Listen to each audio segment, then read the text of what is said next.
સિહોદ ગામ નજીક ડાયવર્ઝન પર અકસ્માત, છકડા અને બાઇક વચ્ચે ટક્કર, બાઇક ચાલકને ઈજા, 108 દ્વારા હોસ્પિટલ ખસેડાયો। છોટાઉદેપુર જિલ્લાના પાવીજેતપુર તાલુકાના સિહોદ ગામ નજીક ભારજ નદીના ડાયવર્ઝન પાસેથી પસાર થતી રસ્તા પર આજે એક ગંભીર અકસ્માત બન્યો હતો।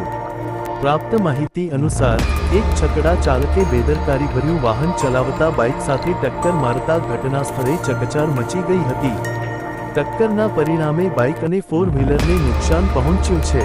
જોકે છકડો પણ પલટી ખાઈ ગયો હતો અને બાઇક ચાલકને ગંભીર ઈજાઓ પહોંચી હતી। અકસ્માત બાદ લોકો તાત્કાલિક ઘટના સ્થળે દોડી આવ્યા અને ઈજાગ્રસ્તને 108 એમ્બ્યુલન્સ મારફતે નજીકની હોસ્પિટલ ખસેડવામાં આવ્યો છે। સ્થાનિક પોલીસ દ્વારા ઘટના અંગે તપાસ શરૂ કરવામાં આવી છે અને બંને વાહનચાલકોની ભૂમિકા પણ તપાસ હેઠળ છે। તંત્ર દ્વારા આ ડાયવર્ઝન વિસ્તારમાં અવારનવાર બનતા અકસ્માતોને ધ્યાને લઈને સુરક્ષા માટે યોગ્ય પગલાં લેવા માંગ ઉઠી રહી છે।